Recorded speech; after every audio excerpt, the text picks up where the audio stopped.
Captain, incoming message. It was the dawn of the third age of mankind. Groovy. Illogical. Hi-ho.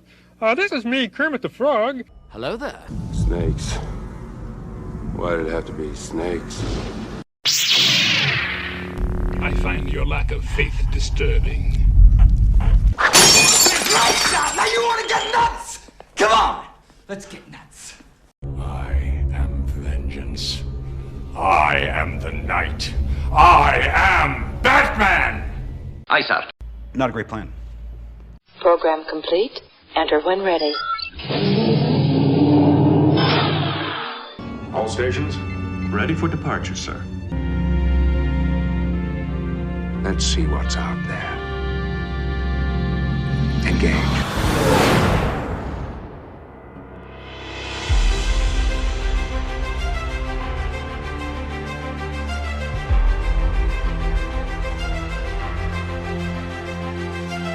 Hey there, we're those sci-fi guys, and this is Those Sci-Fi Guys show. Just two working dudes, different lives, different jobs, but a whole lot of love for science fiction and the fun that comes with. We are your hosts. I am P.S. McKay, not looking a day over 251. And I'm DT Cavman, and for the first time in our entire 4-year history, me and Mack, are in the same time zone. Holy shit. While we record, yeah. Still a few thousand miles away. Well, not a few, but yeah, we're probably about 700 or 800 miles apart. In the intrepid Pacific Northwest, ready to embark on travels unknown. So, yeah, me and the rest of the Caveman family have been exploring the Pacific Northwest. Wow, coming in a couple days before we take another cruise.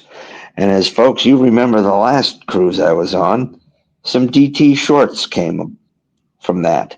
And while walking around Seattle today, I recorded 2. Nice. Forthcoming. There'll be more as we go, but yeah. And happy anniversary, buddy. Yeah, happy anniversary. It's our 4th anniversary.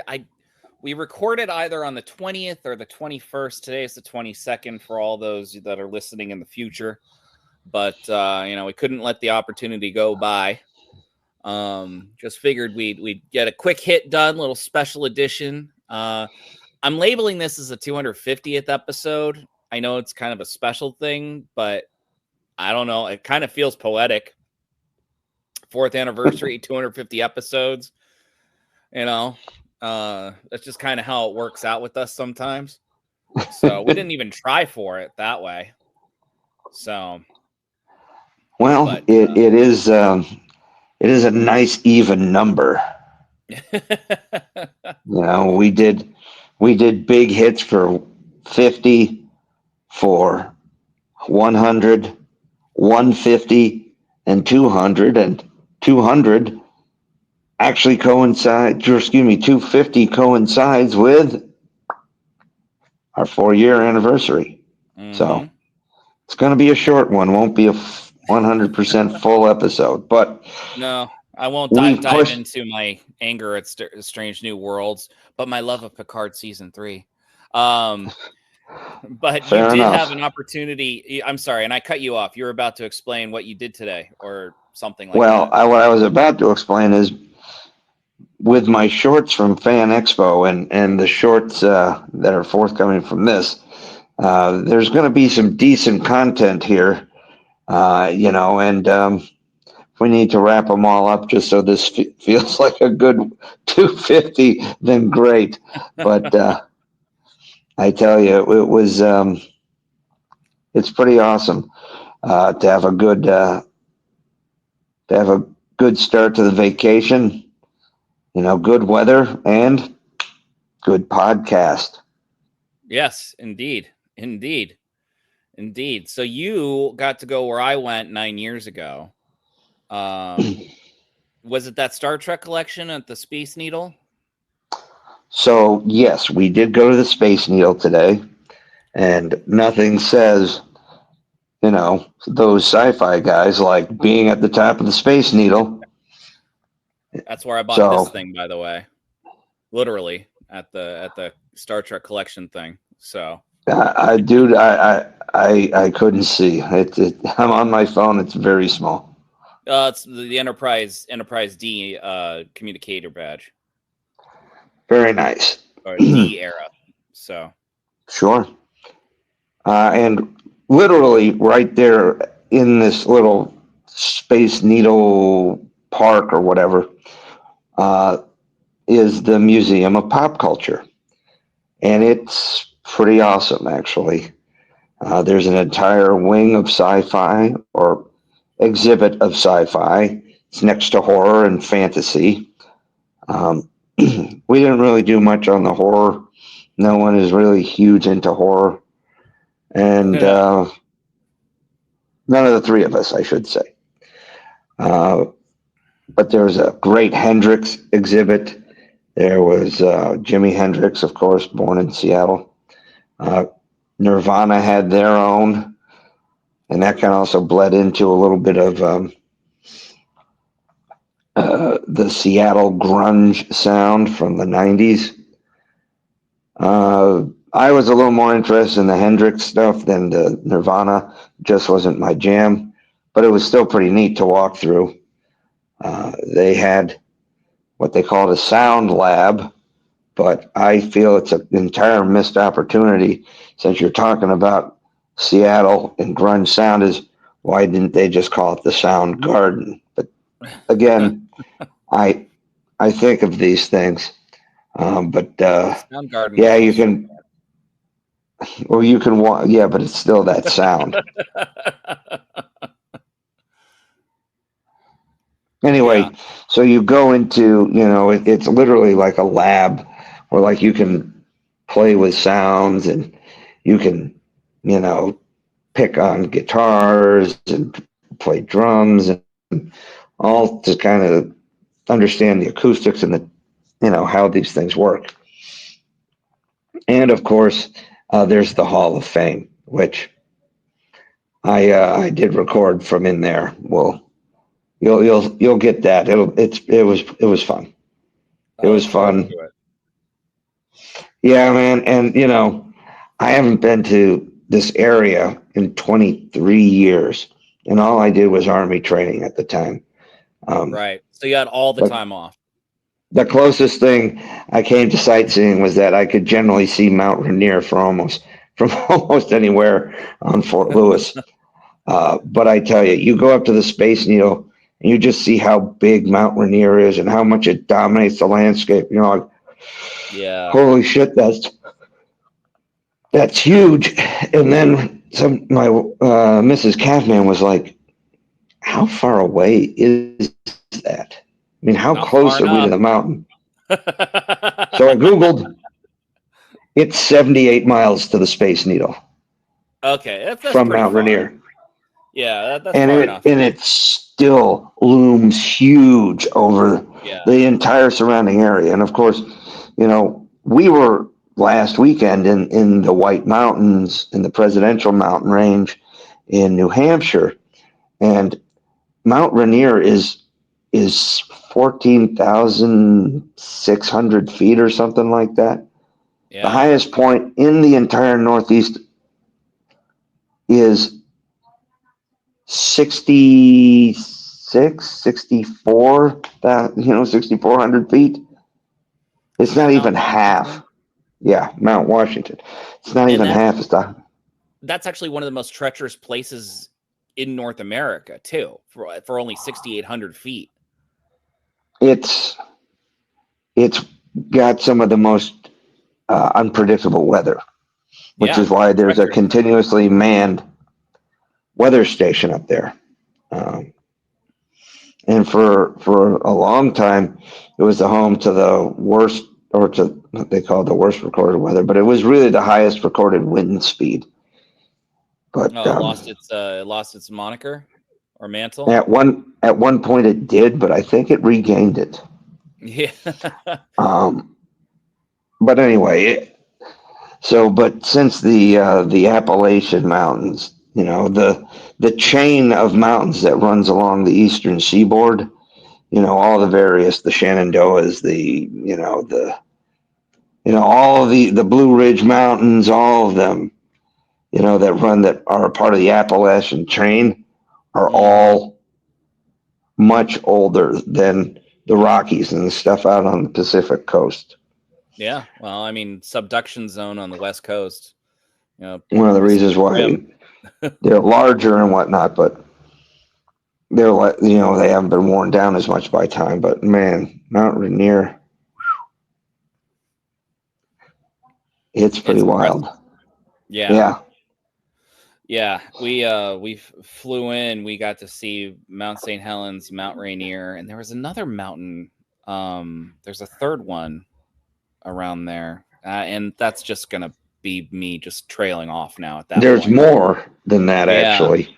Well, I know when volcanoes that are down there, the big ones. Yeah, there's some big ones, and mostly for us, you don't really get to see mountains and ocean that close together typically.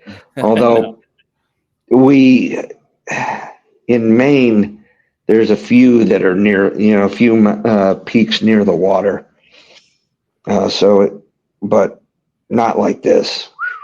Man, you look from the Space Needle and you look around just the rim of like Puget Sound and the bays and everything around it, and you're like, wow.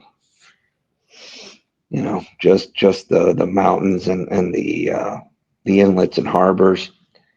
It was pretty cool, though. I mean, we got in early to the Space Needle, so we were able to go up pretty smooth, walk around, get our pictures taken. We stayed in the Needle for an hour. Nice. On the revolving floor. Yeah. Well, again, we got in early enough that it wasn't as mobbed. As we were leaving, holy shit! I'm sure there was like it was a mobbed. Yeah. Then we got in like 20 minutes earlier than our scheduled time, but they're like, yeah, you're close enough. And then we go to the Museum of Pop Culture, and we're like almost 2 hours early, and they're like, don't worry, this is just a leftover from COVID. Come on in, and you get to see all these fantastic props. I got to be honest with you, man. I'm walking around, and they have like things like swords and weapons from Game of Thrones and Lord of the Rings, and an Iron Man helmet, and Star Trek and Star Wars gear and uniforms, and there's just a lot of great memorabilia. Fantasy, everything from The Princess Bride to Harry Potter, and sci-fi from like Alien to the Day the Earth Stood Still. There's a lot of really neat stuff in there, and I couldn't not do some shorts in there. I mean, it made no sense to not do at least one. Right. So. Right. No, makes sense. When I was walking, they had it completely dedicated to Star Trek when I went 9 years ago, and it was probably the nerdiest thing I had done that I allowed myself to do. I was walking around like a kid in a camp. I was texting you pictures, and we barely texted back then.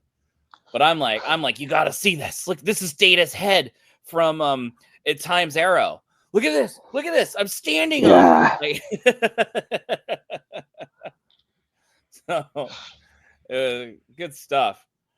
But they've got a fun collection going on there. Yeah, the Sci-Fi exhibit was, just a lot of displays of costumes, equipment, and the like.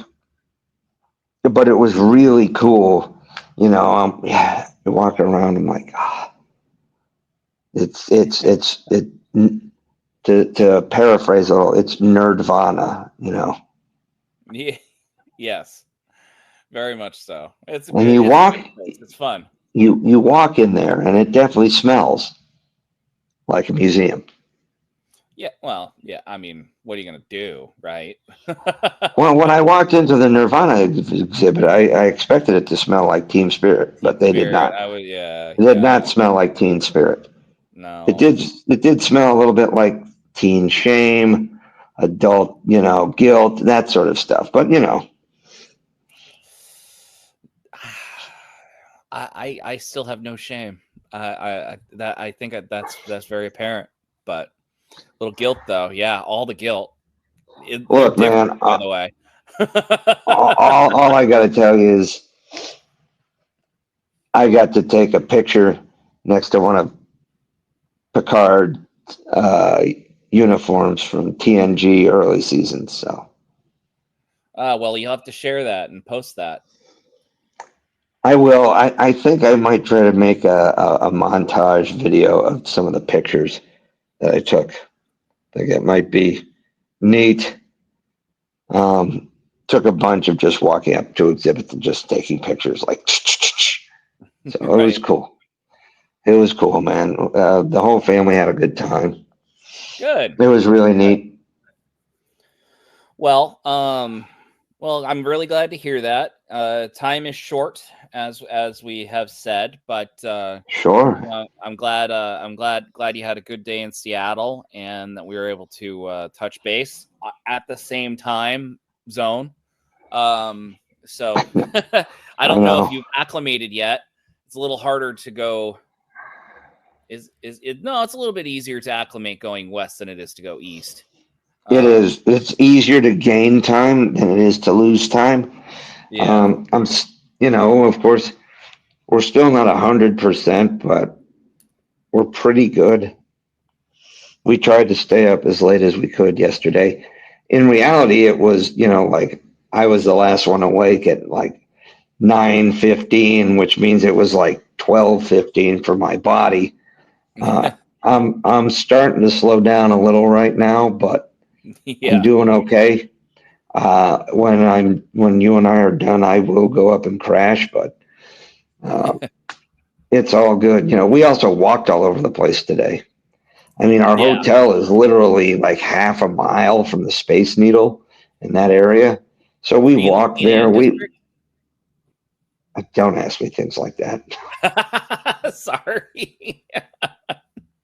Okay. There's a bunch of hotels where we are, and it's pretty close to the Space Needle. You can literally walk there. Did ride the monorail, which is maybe the most anticlimactic train ride I've ever had. The monorail literally goes. It's from just outside of like the Pike's Place Market to the Space Needle and back. That's it. It's nothing. It's actually prominently featured in an episode of Frasier. So it was $4 to ride it as an adult. Hell yeah. But you only go like 2 miles,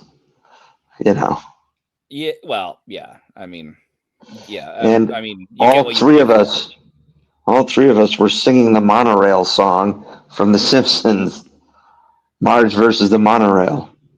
No, the world needs laughter. Another pop culture reference. So my work here is done. And there it is. Wow, you didn't do anything. Didn't I? He beams away. He beams away. Flash forward literally like has to be 20 plus seasons to like a season like 29 episode where the start of the episode is they've decided to turn the old monorail track system into a green space, like an elevated walking park. Mm-hmm. And somebody forgot to turn off the power to the monorail. So after they rebuild everything on this beautiful platform, the monorail takes off, crashes through everything, breaks through a barrier, and crushes a statue of Leonard Nimoy where it says he saved us from the monorail. Of course. But of course. Yeah. But I also thought that was a very nice tribute to a guy who was in 2 fantastic episodes of The Simpsons, include the other episode being the Springfield Files, where he's, doing like kind of a parody of his In Search of days from the late 70s, early 80s. Mm-hmm. Yeah. And then he dives into he teases his singing career when they break into the Broadway song, Good Morning, Starshine. Yeah. That's good stuff. That's good stuff. Yeah.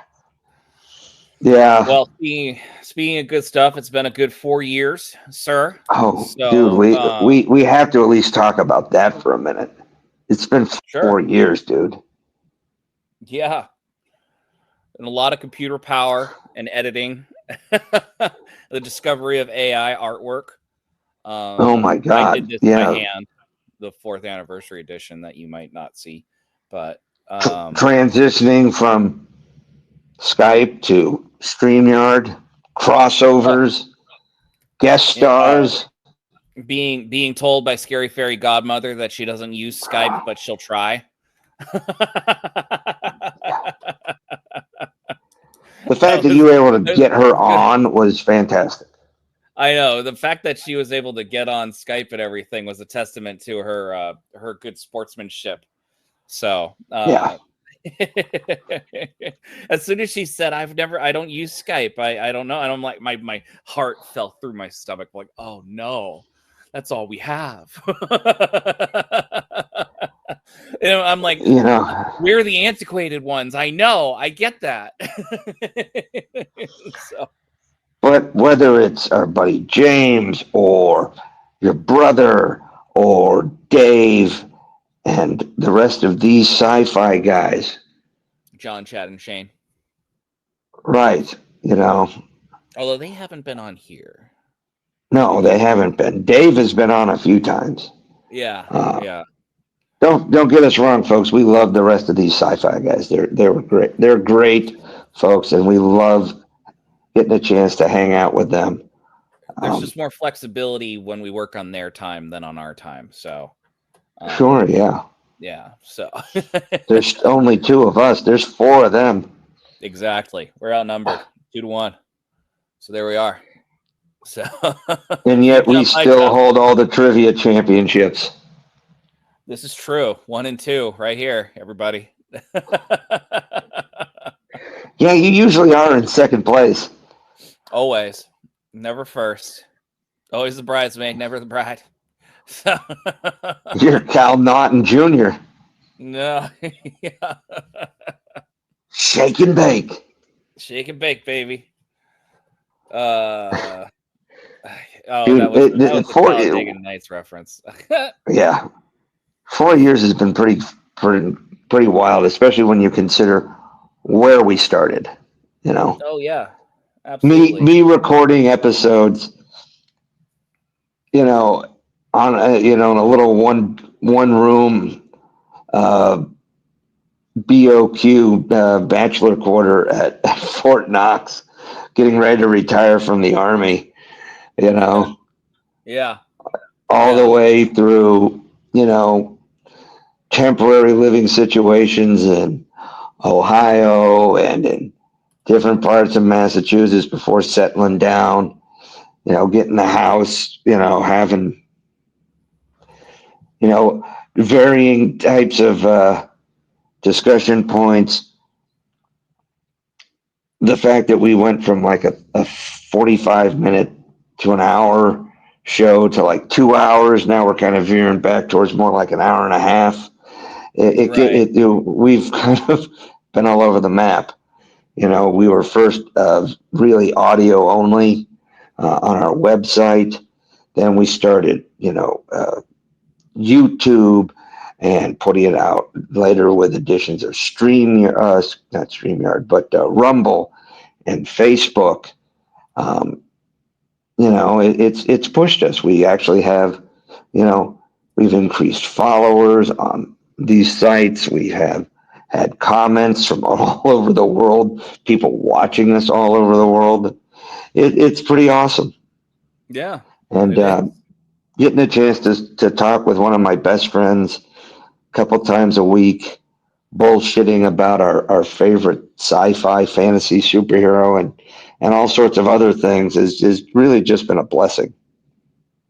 Yeah, it has. It's definitely been a turn, and quite a ride, I must say. So very, very important. I look forward to these nights as we discuss these things. I also find it amusing that half the time we're figuring out that day. What are we talking about again today? I don't remember. Well, I don't remember either. So, well, we got to figure it out. And folks, don't take this as we're not prepared. Sometimes we forget which one we're doing which day. A lot of times we've already done the work, but it's like, which one are we doing tonight? Right. Yeah. There have been times where it's like, what are we talking about tonight? I have no idea. You know, there's some things that fell through, some things that we decided we weren't going to do or got kicked down the road a little. But it's been fun, and I'm really looking forward to mixing things up in year 5. What do you think? Yeah, most certainly. You know, we'll see what the rest of the year brings us, or the next year actually, because it's confusing because we started halfway through the year, so the calendar year. But yeah, it'll be interesting to see what lays ahead. But until then, Excelsior. Hell yeah! You want to take us out, Mack Attack? All right. Well, I'm PSK. We are those sci-fi guys. You guys keep dreaming. We'll keep working. So long, everybody. And I'm DT Cavman, and from the West Coast, where me and my partner are actually in the same time zone. Hope you all have enjoyed the previous 3 years, 4 years of us doing all this work. Thank you for helping us celebrate our 4-year anniversary. We look forward to pushing the boundaries more, growing and trying new things in year 5. But as always, I'm DT Catman, and we'll see you on the high ground.